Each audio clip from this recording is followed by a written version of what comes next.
The big meeting room was full of noise. Strange voices came from machines that helped different aliens talk to each other. Jake Morrison sat at the long table and looked around at all the weird faces staring back at him. Some looked like giant bugs. Others were made of what seemed like living water. A few had too many eyes or arms that bent in wrong ways. Jake was 52 years old and had been talking to aliens for most of his working life. He had seen every trick they used to make humans feel small. Today felt different, though. Today, they were not even trying to be nice about it. The crystal alien called Zethkar stood up. His body was clear like glass, but it glowed with bright light when he got mad. Right now, he was very bright. "The deal is final," Zethkar said through his voice machine. "Humans will give us 70% of everything they make in their factories. You will let us take control of 12 of your best planets. Your army will do what we tell them to do. No questions."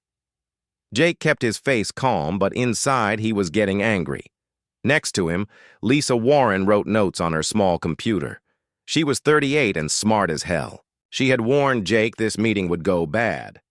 Around the table, all the other aliens nodded like this made perfect sense. The cat-looking alien called Marotas smiled with too many sharp teeth. "Your people are young and wild," Marout said, licking his lips. "These rules will keep you from hurting anyone. Say yes, or we will make sure no one trades with you ever again." Jake stood up slowly.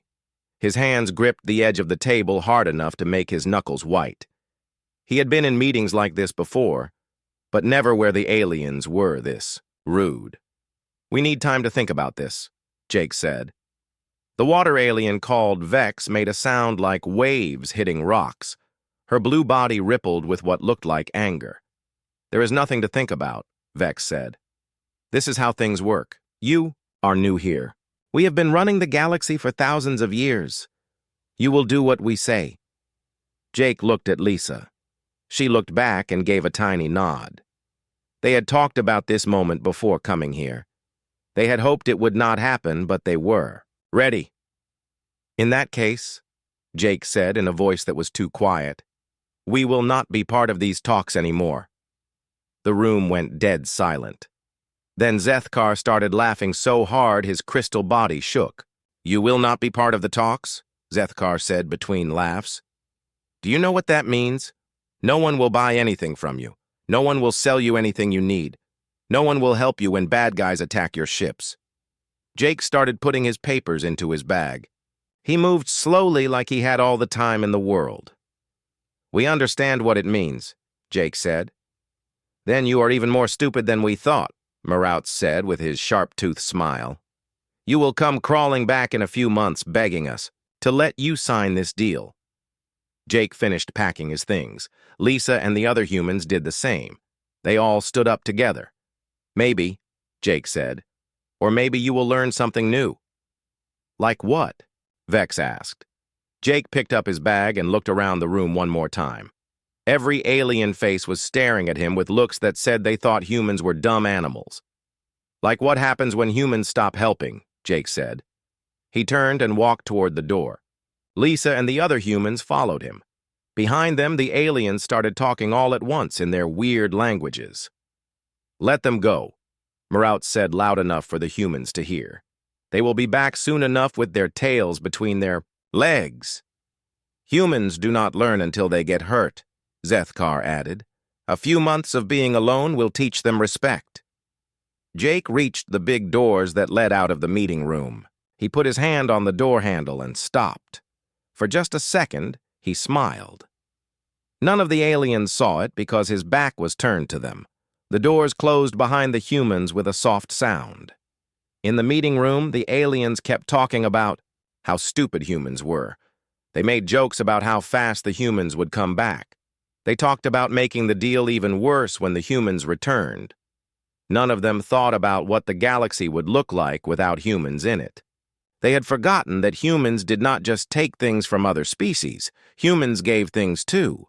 They gave a lot of things. The aliens would remember soon enough. Jake walked down the long hallway toward the ship that would take them home. His Shoes made soft sounds on the metal floor. Lisa walked next to him without saying anything. "Do you think we did the right thing?" Lisa asked when they were far enough away from the meeting room. "Ask me in 6 months," Jake said. "What if they were right? What if we do come crawling back?" Jake stopped walking and looked at her. His eyes were hard but not angry. "Lisa, how many alien ships do you see in our spaceports?" "Not many. Most of them are human ships. How many alien doctors work in their own hospitals?" "Most of them use human medical machines and human medicines." "How many alien companies can move big loads of stuff across the galaxy without using human ships?" Lisa started to understand. "Not many. The galaxy has been getting fat and lazy," Jake said. "They let us do all the hard work while they sat back and gave orders. Now they are going to learn what happens when the workers stop working." They started walking again. Behind them, the meeting room was still full of alien voices talking about how they had just put the humans in their place. In a few months, those same voices would be asking very different questions. 6 months had passed since the humans walked out of the big meeting. The galaxy had moved on with its business. Or at least that is what everyone was saying. Ben Clark was the captain of a human ship called the Phoenix. His ship flew around, the edge of human space, watching and listening. Today he sat in his captain's chair looking at reports that made him think. "Captain," said Amy Foster from her seat at the communication station, "the cat people are asking again if they can use our space roads to get to the Centauri area." Ben rubbed his chin. "What do we tell them?" "Nothing, sir. Same as always. This was the new way. Humans did not say no to the aliens. They just did not answer at all. It was like the aliens did not exist anymore. The humans had not made any big speeches about being mad. They had not sent mean messages or made threats. They had just stopped. Stopped talking to aliens. Stopped doing business with them. Stopped helping them with anything. Most important, they had stopped doing all the jobs that aliens had gotten used to humans doing for free. On the Crystal People's home world, Zethkar was having a bad day. His helper, a smaller crystal person named Krell, came to him with more bad news. "Boss, the shipping is getting really slow. The human shipping companies used to bring 40% of our stuff to the outer worlds." "Then hire someone else," Zethkar said. He was trying to sound like he did not care. "We tried, boss. The water people's ships are too slow. The cat people's ships are too small. The bug people's ships cannot go far enough. The human ships were the only ones that could carry big loads over long distances." Zethkar's glow got dimmer. This was not good news. "How long until we can get our supply lines working again?" "Maybe 18 months, boss, if we can get other people to build more ships." On Earth, President Kate Phillips sat in a meeting room with her top people. Ron Hayes, who was in charge of defense, was telling her about what was happening in space. "Today, bug people are running out of medicine," Ron said. "They have asked for our help 4 times this month." "What did we tell them?" Kate asked. "Nothing. We are staying quiet like we agreed." "Good. What else?" "The space pirates are getting bold. Without our police ships in the area, they are attacking more targets." Paul Grant, who handled talking to other countries, leaned forward. "Madam President, some of our friends are asking questions. The neutral species want to know if we are planning to attack someone." Kate stood up and walked to the big window. She could see the city below with its busy streets and normal people living normal lives. "We are not planning to attack anyone, Paul. We are just doing what they wanted. They said they wanted us isolated from galaxy business. We are giving them what they asked for." Everyone in the room understood the joke. The aliens had wanted to punish humans by making them stay away from galaxy politics, but it turned out the galaxy needed humans more than humans needed the galaxy. Back in space, things were getting worse for the aliens. The water people were the first to face a real crisis. Vex stared at her war screens showing enemy ships coming. Toward her worlds, the space pirates called the Keth Mori were attacking with a huge fleet. "Where are our defense ships?" Vex asked. Her military helper, Tide Runner, moved the pictures around with his fins. He looked frustrated and scared. "The Crystal people are protecting their own worlds. The Cat people's ships are not strong enough for a real fight. The Bug people are busy with their own problems." "What about our friends?" "Boss, we are learning that many of our friends used human soldiers for their big fights.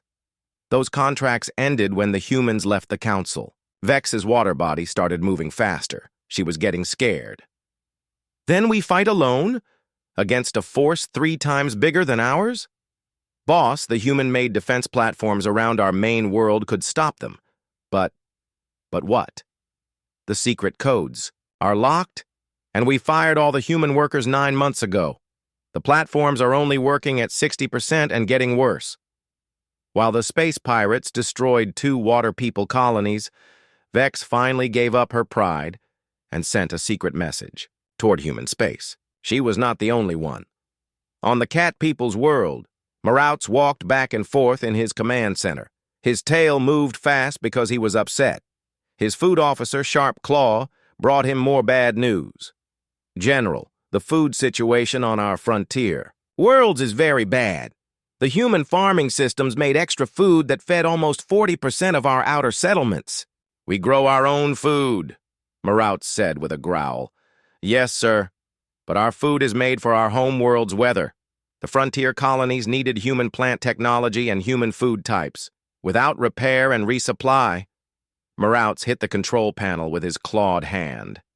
"How many colonies are in trouble?" 17, sir. They want emergency food shipments, but our transportability is handled by human shipping companies." Marauts finished. He sounded bitter and angry. Far away on Earth, Admiral Susan Cole read the secret messages that her spies had recorded. Her helper, Commander Rick Torres, showed her the important parts. "Admiral, we are tracking emergency signals from 47 different star systems. People running away from their homes. Suggests 3 separate disasters happening at the same time." "Has anyone officially contacted us?" Susan asked. "No, ma'am. They are too proud. They cannot admit they need help from the young and wild species they tried to put down." Susan leaned back in her chair. "How many of our people want to help?" "That is the hard part, Admiral. Our hospital ships are ready to go right now. Medical ships, supply ships, rescue ships. The crews are angry watching all this suffering. But we stay strong. Yes, ma'am. Even though it is hard." Susan stood up and walked to her window. She could see the busy spaceport where human ships sat empty while the galaxy burned around them. "Rick, make sure our people understand something. Every day we stay disciplined. Every day we fight the urge to help. We are teaching the galaxy a lesson that could prevent something much worse." "What kind of worse thing, Admiral?" "The kind where they decide humans are too dangerous to let live." The galaxy was learning a hard lesson. For years, they had taken human help for granted. Human ships carried their goods. Human doctors cured their diseases. Human soldiers kept the peace. Human workers fixed their machines. Now all of that was gone, and the aliens were starting to understand what they had lost. 1 year had passed since humans walked away from the big meeting. The galaxy was falling apart. What started as small problems had grown into big disasters that hurt everyone. Dr. Helen Park sat in her lab on Mars reading secret messages that painted a picture of total failure across the stars. She used to run the program where humans and aliens shared medical knowledge. She knew better than most people what was happening out there. "The Bug people just lost their 3rd colony to a plague," said Dr. Marcus Bell, who worked with her. He sounded sad and tired.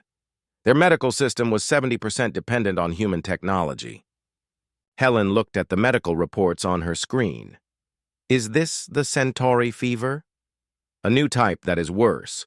Without access to human research on fighting viruses, they are using treatments that are 30 years old." It was cruel irony. Human medical research had moved so fast that other species had stopped trying to develop their own cures. They just bought human medicine instead. Now, when new diseases appeared, they had no way to fight them.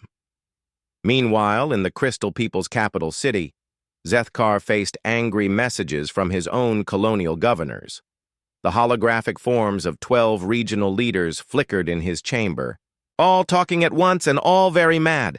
"Quiet!" Zethkar's crystal body blazed with authority. "Governor Rex, tell me what is happening." "Boss, the Outer Rim colonies are thinking about breaking away from the Empire. Without human shipping companies, it costs 4 times more to send them supplies. Without human security guards, space pirates attack them all the time. The colonists say the Empire has abandoned them." Another governor interrupted. "It is not just the Outer Rim. The factory worlds are shutting down their production lines. The human-designed robot systems are breaking down, and we do not have the skills to fix them. Then hire other species to help. With what money?" Governor Rex's form pulsed with anger. "Our economy was built around human systems.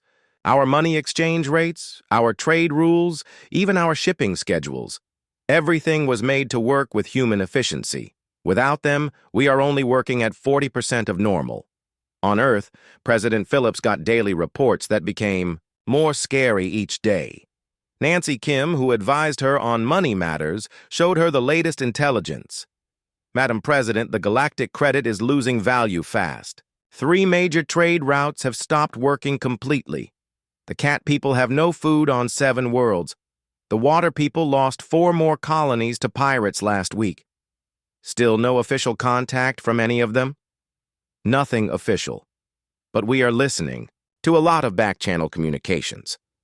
Lower-level diplomats, military officers, even some civilian leaders are reaching out through middlemen."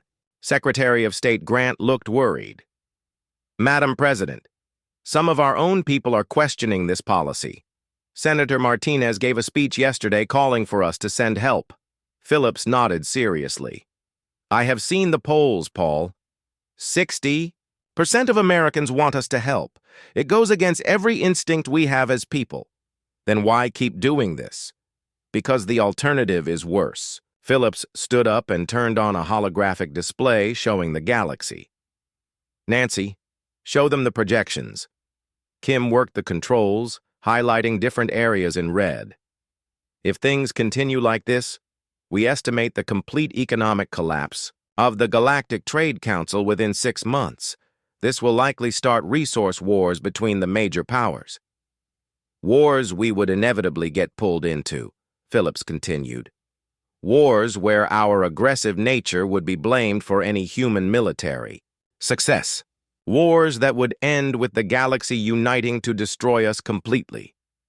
The room became silent as everyone understood what she meant. "So we let them suffer now to prevent them from making us the enemy later," Grant said quietly. "We let them learn that the galaxy needs cooperation, not domination," Phillips corrected. "The question is whether they will learn fast enough. Out in space, the disasters kept getting worse. The Bug People's Confederacy was dealing with medical emergencies on 17 worlds.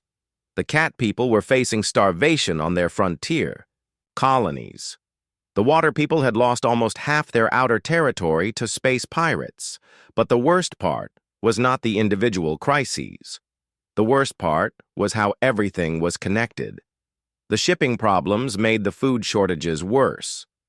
The medical emergencies used up resources needed for defense. The pirate attacks disrupted what little trade was still working.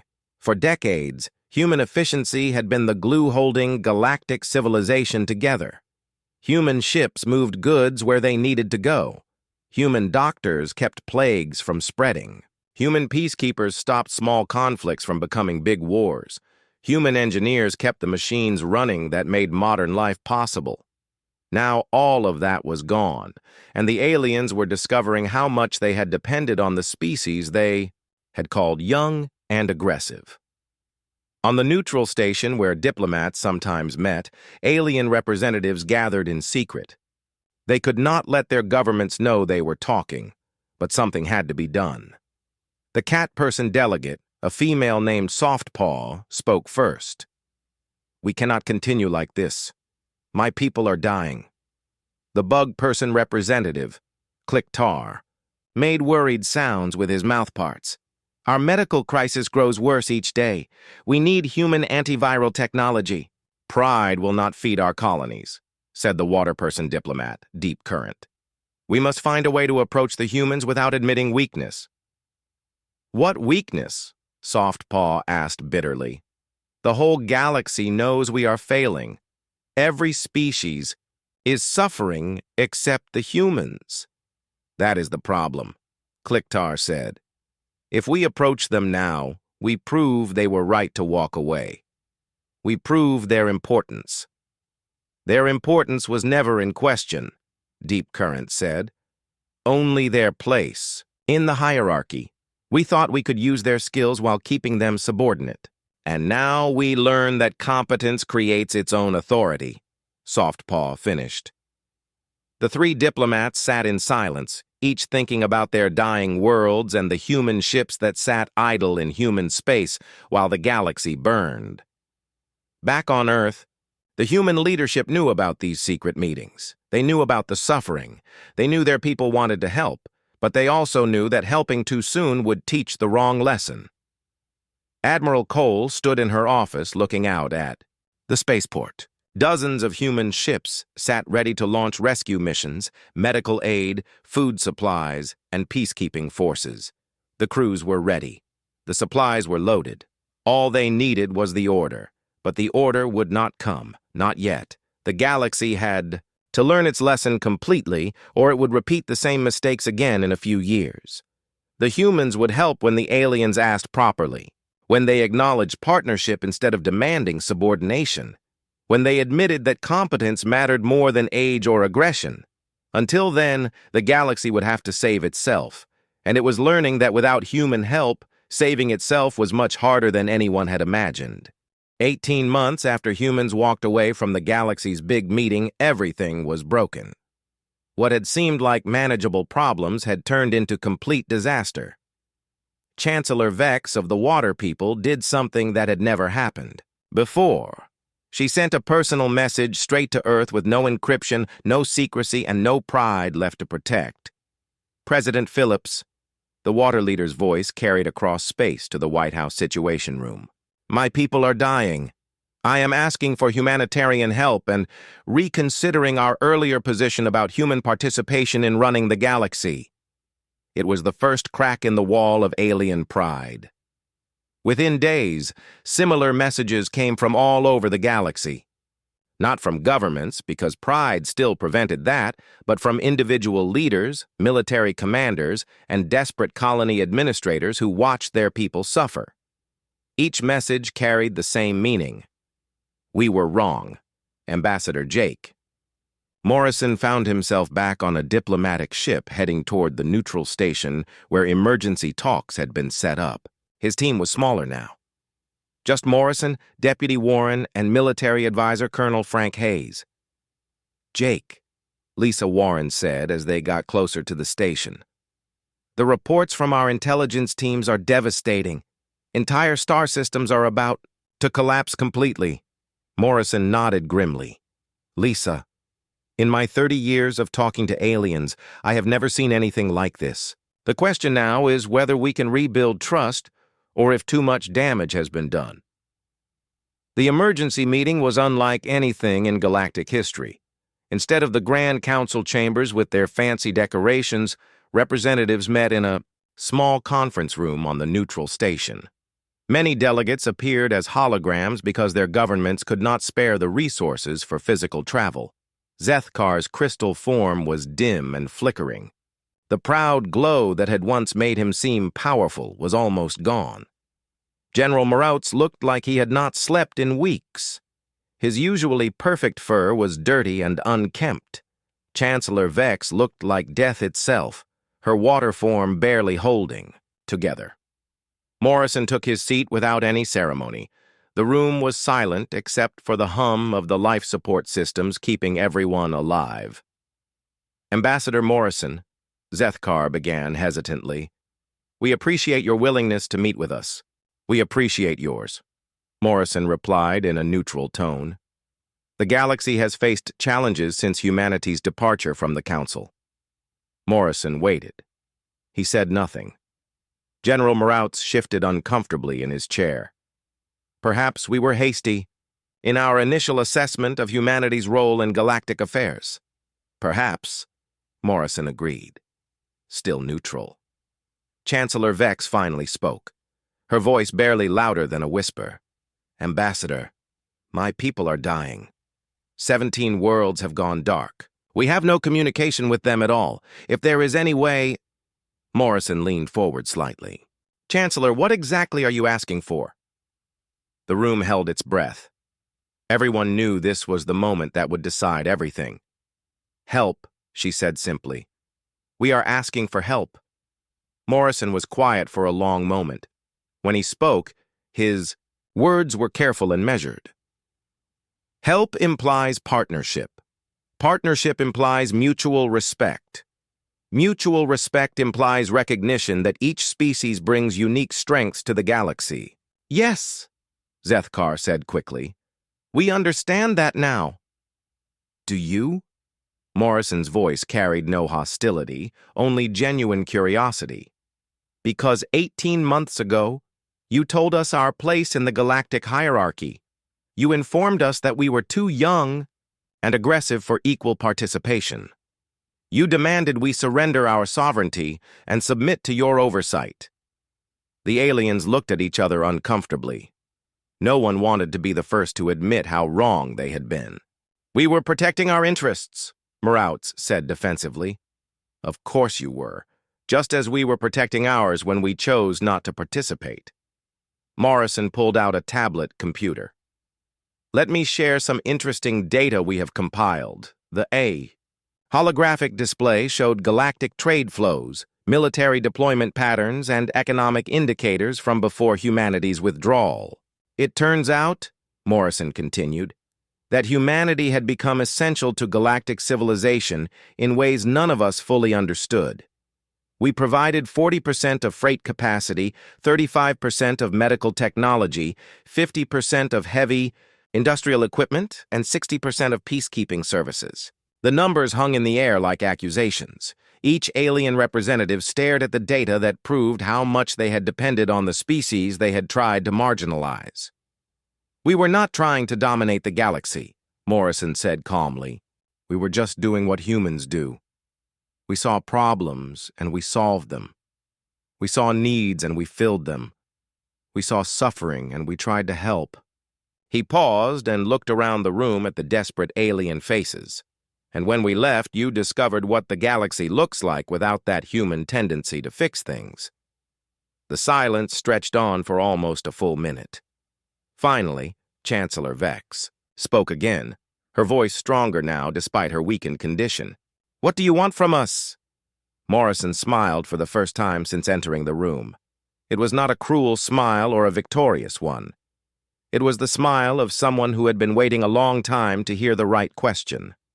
The same thing we wanted 18 months ago. Partnership. Not dominance, not submission. Partnership. And you will help us rebuild? Vex asked. We never stopped wanting to help. We just stopped accepting the premise that helping makes us subordinate. The negotiations that followed were different from any in galactic history. Instead of demands and ultimatums, there were careful discussions about mutual needs and capabilities. Instead of hierarchy, there were partnerships based on what each species did best. Instead of fear of human aggression, there was recognition of human competence. The Crystal people admitted they needed human shipping expertise. The Cat people acknowledged their dependence on human agricultural technology. The Water people asked for help rebuilding their defense networks. The Bug people requested immediate medical assistance for their plague-stricken worlds. In return, humans gained what they had always wanted, recognition as equal partners in galactic civilization. Not junior members who had to prove themselves worthy. Not aggressive newcomers who needed to be controlled, equal partners whose contributions were valued and respected. Morrison worked through the night with the alien representatives, hammering out the details of reconstruction. Medical ships would be dispatched immediately to the worst-hit areas. Shipping routes would be restored within the week. Peacekeeping forces would return to patrol the trade lanes and protect vulnerable colonies. But this time, humans would operate as partners, not as hired help. Human representatives would have equal votes in galactic decisions. Human interests would be considered in trade agreements. Human sovereignty would be respected. As dawn broke over the neutral station, Morrison stood at the observation window watching the first human medical ship dock at the station's emergency bay. The ship had been waiting just outside the system for 18 months, ready to respond the moment it was properly asked. Lisa Warren joined him at the window. "Think it will last this time?" Morrison considered the question while watching medical. Teams rushed toward the docking bay. "Lisa, I think they learned something important over the past 18 months. They learned that competence and goodwill are not the same as aggression. They learned that a species can be young without being inferior. They learned that sometimes the newcomer sees solutions that the established powers miss. And if they forget?" Morrison smiled again. "Then we will remind them. But I do not think they will forget. The galaxy spent 18 months learning to function without us. I think they prefer functioning with us." Outside the window, more human ships were arriving. Hospital ships, supply vessels, engineering platforms, and peacekeeping cruisers. The galaxy was about to learn what human efficiency looked like when it was offered as partnership instead of demanded as tribute. The healing could begin. 3 months after the emergency meeting, the galaxy was healing. Human medical ships had reached the plague-stricken bug worlds. Human cargo vessels resumed their trade routes. Human peacekeeping forces returned to patrol the dangerous border, regions where pirates had been running wild, but everything was different now. The humans did not work as junior partners or hired help. They worked as equals who had earned their place through competence and reliability. Captain Sarah Walsh commanded the human medical ship, Mercy, as it orbited the bug world of Centauri 4. Her ship had been fighting the plague for 6 weeks now, and the results were impressive. "Captain," said Dr. Pete Carson, her chief medical officer, "infection rates are down 60% from when we arrived. The new antiviral treatment is working better than we hoped." Sarah nodded as she looked at the reports on her screen. "How are the bug doctors handling the new protocols?" "They are learning fast. Dr. Klicktar says this is the first time in months his people have had hope." On the planet below, Klicktar worked alongside human doctors in a field hospital. The cooperation was remarkable. Human medical technology, combined with bug people's natural resistance to certain diseases, was saving thousands of lives every day. It was the same story all across the galaxy. On the water worlds, human engineers worked with aquatic technicians to rebuild the defense platforms. On the cat colonies, human agricultural specialists shared their crop rotation techniques with local farmers. On the crystal worlds, human logistics experts helped redesign the shipping networks to be more efficient. But the biggest change was not in the work being done. The biggest change was in how decisions were made. Ambassador Morrison stood in the new council chambers on the neutral station. The room had been completely redesigned. Instead of the old circular arrangement with one species clearly in charge, the new setup had equal seating for all major powers. Humans sat at the same level as everyone else. "The frontier security proposal is on the table," Morrison announced to the assembled delegates.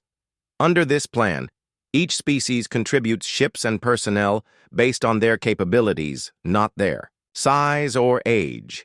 Zethkar, whose crystal form was much brighter now that his empire was not falling apart, spoke first. The crystal people agree to provide 15 patrol ships and crews. The water people will contribute 12 heavy cruisers," added Chancellor Vex. Her aquatic form looked healthier than it had in months. "Cat people offer 20 fast attack ships," said General Morotz. His fur was clean again, and his posture showed confidence instead of desperation. "Humans will provide coordination and logistics support, plus 10 peacekeeping vessels," Morrison concluded. The discussion that followed was nothing like the old council meetings. Instead of demands and threats, there were negotiations based on mutual respect. Each species brought their strengths to the table without anyone trying to dominate the others. On Earth, President Phillips met with her advisors in the Situation Room. The mood was much more positive than it had been for the past year and a half. "Madam President," said Defense Secretary Hayes, "the galactic security situation has improved dramatically. Pirate attacks are down 70%. Trade route safety is at an all-time high. What about the humanitarian crises? The plague on the bug worlds is almost contained. Food shipments have reached all the cat colonies that were facing starvation. The water people have reopened communication with their lost worlds." Secretary of State Grant pulled up a holographic display showing galactic trade data. "The economic recovery is ahead of all projections. The new partnership model is actually more efficient than the old hierarchy." Phillips smiled. It was the first time she had really smiled about galactic affairs in almost 2 years. "Any problems?" "Some minor friction points," Grant admitted. "A few species are still adjusting to humans having equal say in decisions, but overall the transition has been remarkably smooth." "I think they remember what happens when they try to shut us out," Phillips said. Back in space, the changes were visible everywhere. Human ships worked alongside alien vessels on joint missions. Mixed crews were becoming common as species learned from each other. The old suspicions and rivalries were being replaced by practical cooperation. Captain Ben Clark, still commanding the Phoenix, now led a mixed patrol force that included ships from 4 different species. His communications officer, Amy Foster, reported the latest developments. "Captain, the joint patrol with the water people found 3 more pirate bases. The coordination was perfect." "Good to hear. Any problems with the mixed crews?" "A few language barriers, but nothing we cannot work through. The translator software is getting better every week." The success of the new partnership model surprised everyone, including the humans. It turned out that when species worked together as equals instead of trying to dominate each other, they accomplished much more than anyone had thought possible. Dr. Helen Park, back on Mars, reviewed the medical cooperation reports with satisfaction. "Marcus, look at these infection control numbers. The combined human-bug research team has developed treatments that neither species could have created alone. The sharing of medical knowledge has accelerated research by decades," Dr. Bell agreed. "The water people's regenerative medicine combined with our surgical techniques is revolutionary.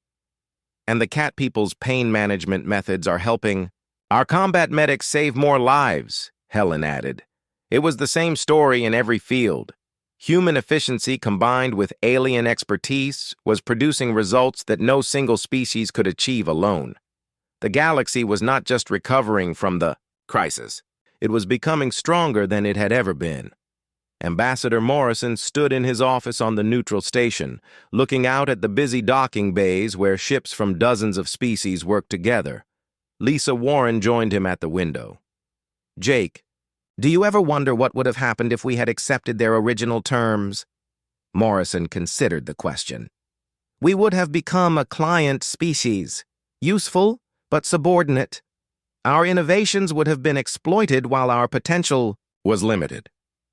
And the galaxy would have continued on the same path, stagnant hierarchy based on age and tradition instead of merit and cooperation."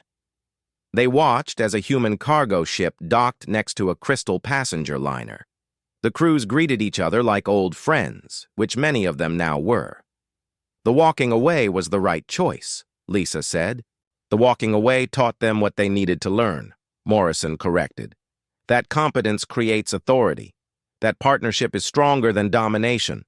That sometimes the newcomer has solutions the old powers never considered." A year later, the transformation was complete.